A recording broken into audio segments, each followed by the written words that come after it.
Republic ദിന ആഘോഷങ്ങൾക്ക് ഒരുങ്ങിയിരിക്കുകയാണ് ഭാരതം. ഡൽഹി ഉൾപ്പെടെ രാജ്യത്തെ പ്രധാനപ്പെട്ട നഗരങ്ങളിൽ സുരക്ഷ വർദ്ധിപ്പിച്ചു. ആഘോഷങ്ങൾക്കിടയിൽ ഭീകരാക്രമണ സാധ്യതയുണ്ടെന്ന് IB നേരത്തെ റിപ്പോർട്ട് നൽകിയിരുന്നു.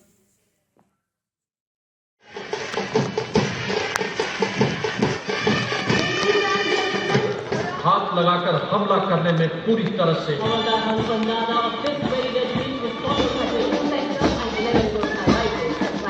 77ാമത് റിപ്പബ്ലിക് ദിനം ആഘോഷമാക്കാനുള്ള തയ്യാറെടുപ്പിലാണ് ഭാരതം.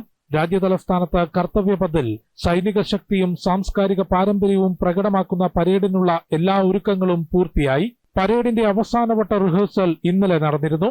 തന്ത്രപ്രധാന മേഖലകളിലും വിമാനത്താവളം, റെയിൽവേ സ്റ്റേഷൻ, മെട്രോ സ്റ്റേഷനുകൾ, പൊതുയിടങ്ങളിലും സുരക്ഷാ ക്രമീകരണങ്ങൾ വർദ്ധിപ്പിച്ചു. ഡൽഹിക്ക് പുറമെ കൊൽക്കത്ത, ലക്നൌ, ബംഗളൂരു, ഹൈദരാബാദ് തുടങ്ങി രാജ്യത്തെ പ്രധാനപ്പെട്ട നഗരങ്ങളിലും സുരക്ഷ ശക്തമാക്കിയിട്ടുണ്ട്.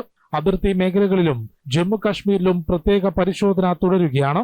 ആഘോഷങ്ങൾക്കിടയിൽ ഭീകരാക്രമണത്തിനും അതിർത്തിയിൽ ഭീകരരുടെ നുഴഞ്ഞുകയറ്റത്തിനും സാധ്യതയുണ്ടെന്ന് IB റിപ്പോർട്ട് നൽകിയിരുന്നു. ഇതിന്റെ അടിസ്ഥാനത്തിൽ പ്രതിരോധ നടപടികൾ ശക്തമാക്കിയിട്ടുണ്ട്.